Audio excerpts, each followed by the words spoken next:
हे बघा, हे जुनं घर मातीचं आणि ही गुढी, हा माहोल आणि हे जे चित्र आहे ते कमी पाहायला मिळतात.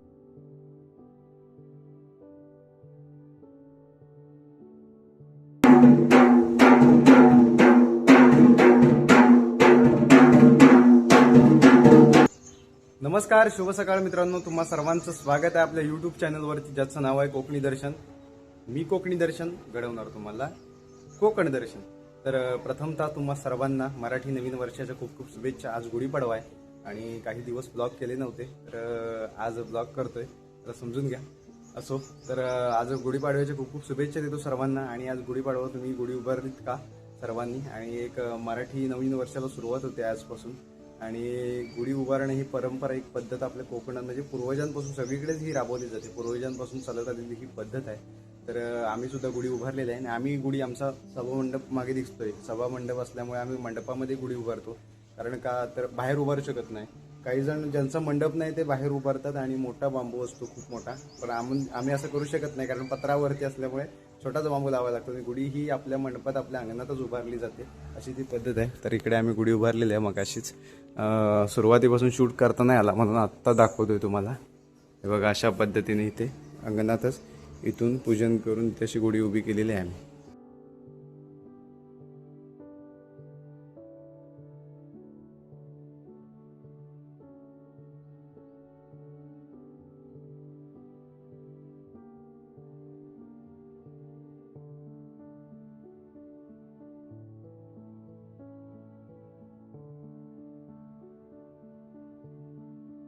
काकाच्या घराच्या देवाची सुद्धा देवपूजा केलेली आहे आणि गुढी उभारलेली आहे, दाखवतो तुम्हाला. हे बघा, अशा पद्धतीने आमच्या इकडे लाल कापड आहे आणि इकडे पिवळा कापड आहे. प्रत्येकाच्या अंगणामध्ये आज तुम्हाला अशा पद्धतीने गुढी उभारलेली दिसणार.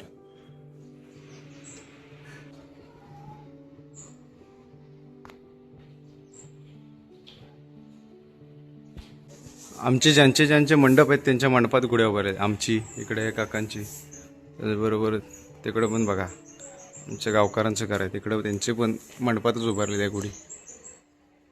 नाश्त्याला आज सकाळी शिरा केलेला आहे.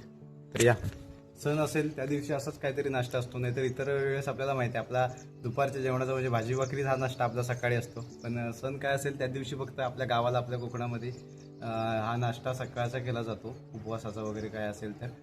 तर अशा पद्धतीने आहे. आणि आता नाश्ता करून झाल्याच्या नंतर मी तुम्हाला दाखवतो वाडीत कशा पद्धतीने कुणी कशी गुढी उभारले. जर मंडप नसेल ते लोक बाहेर मोठ्या बांबू करून उभारतात, ते छान वाटतं बघायला, मस्त वाटतं. इकडे या संकेतची गुढी आहे, मंडपातच उभी केलेली ही पण. बघा, ती मोरेदाची नाही तिकडे गुढी, ही पण मंडपात उभारलेली आहे. यांची पण इथे मंडपात खाली आहेत. सगळ्या सभा मंडप झाल्यामुळे अशा गुड्या मंडपात उभारतात सगळे लोक. आता मंडपाच्या बाहेर ज्यांचा मंडप नाही आणि अशी मोठा बांबू असेल अशी गुढी बघायची तुम्हाला दाखवायला. बघूया वाडीत कुणाची तरी असेल वर. हे बघा, पारंपरिक पद्धतीने उभी केलेली गुढी, म्हणजे सगळे परंपरेप्रमाणेच करतात. पण हे बघा, हे जुनं घर मातीचं आणि ही गुढी, हा माहोल, हे हा जो क्षण आहे आणि हे जे चित्र आहे ते कमी पाहायला मिळतं आता. कारण सगळ्यांची घरं ही झालीत फाडीची, चिऱ्याची झालेत आणि असं हे घर बघायला कमी मिळतं. आणि अशी ही गुढी, ही बघा कशी उभारलेली आहे. गुढीचा फडका कसा फडकतोय बघा.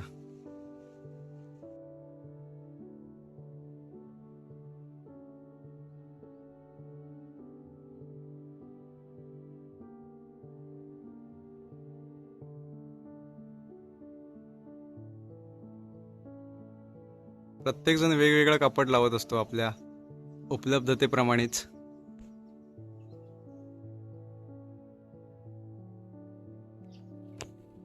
कलमावरती आंबे बघा किती आलेत, छान लागले. फक्त हे टिकून राहिले पाहिजे ते आंबे. आणि हे आंबे टिकून राहण्यासाठी ग्रामपंचायतच्या इकडे सापळे मिळतात, म्हणजे पिंजरे मिळतात. जी फलमाशी असते ती आंब्याची वाट लावते, त्याच्यासाठी पिंजरे मिळतात. ते लटकवलेले आहेत. कलम ज्याने कोणी घेतलंय त्याने बघा असे पिंजरे. याच्यामध्ये लिक्विड टाकलं जातं आणि त्या लिक्विडच्या वासावरती ती फळमाशी येते आणि त्या ह्याच्यामध्ये बॉटलमध्ये जाते. एकदा आतमध्ये गेले की फळमाशी पुन्हा बाहेर येत नाही, त्याला बाहेर येता येत नाही, अशा त्या कैद होतात. मग असं ह्या आंब्यांचं जे लागलेलं आहे त्यांचं संरक्षण होतं. असे आपल्या ग्रामपंचायतमध्ये हे मिळतात, हे असे सापळे. हे बघा इकडे एक आहे, इथे वरती एक आहे, तो बघा असे सापळे लावले जातात.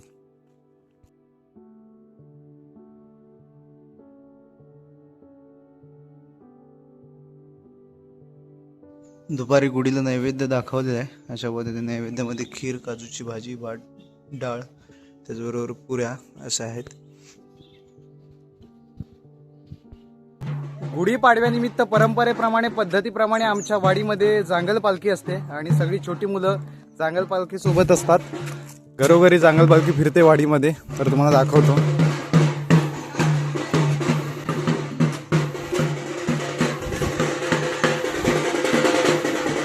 कोकणातली पालखीची मजा असते एक. जांगल पालखी म्हणजे छोटी पालखी.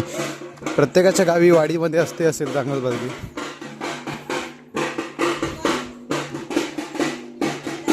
सगळे आपल्या वाडीतली पोरं आहेत इकडं.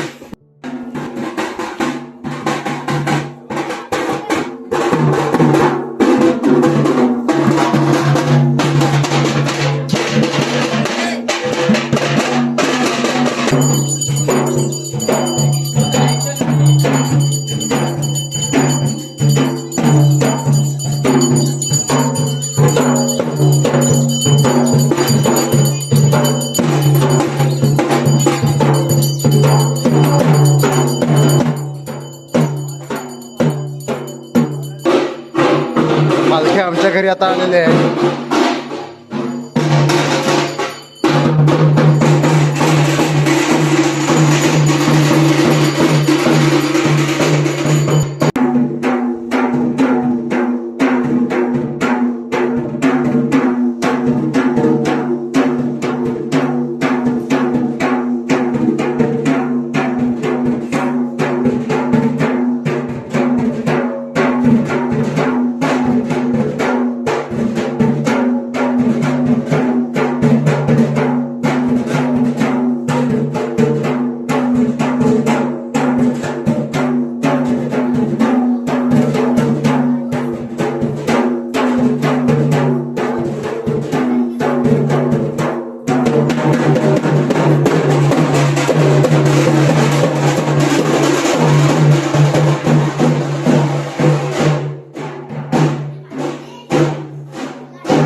पोरं इकडे पालखी सोबत आहेत आणि सगळी पोरं पालखी सोबत आहे.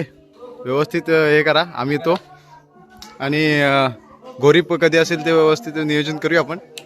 जाकातीमध्ये आलेलो आहे आणि ते बघा गुढीपाडव्याच्या हार्दिक शुभेच्छा आहे. ते सुद्धा रांगोळी काढलेली आहे. यांची सुद्धा गुढी या ठिकाणी उभी केलेली आहे. इथे सगळीकडे घरोघरी गल्लोगल्ली आपली पद्धत परंपरा साजरा केली जाते. भजनात आलो संध्याकाळी. वरवडे गावामध्ये भजन आहे. या ठिकाणी सत्यनारायणाची महापूजा आहे. त्यानंतर शक्तिद्वैराचा जंगी सामना सुद्धा आहे. प्रथमतः दर्शन घेऊया आणि नंतर मग भजनाला सुरुवात करूया.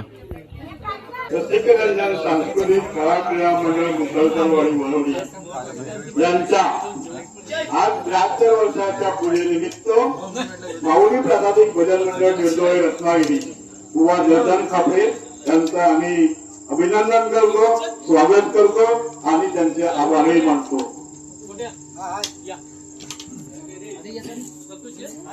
कुवा जयचंद खापरे यांनी अतिशय सुंदर. अशा पद्धतीने आजचा हा गुढीपाडव्याचा व्लॉग होता आणि आजचा व्लॉग इथेच थांबवूया. तर पुन्हा एकदा तुम्हा सर्वांना मराठी नवीन वर्षाच्या खूप खूप शुभेच्छा देतो. तर आजचा व्लॉग इथेच थांबवूया. असेच नवनवीन व्लॉग व्हिडिओ पाहण्यासाठी कोकणी दर्शन या यूट्यूब चॅनलला लाईक शेअर सबस्क्राईब नक्की करा. मी कोकणी दर्शन घडवणार तुम्हाला कोकण दर्शन. चला तर भेटू पुढच्या व्लॉगमध्ये.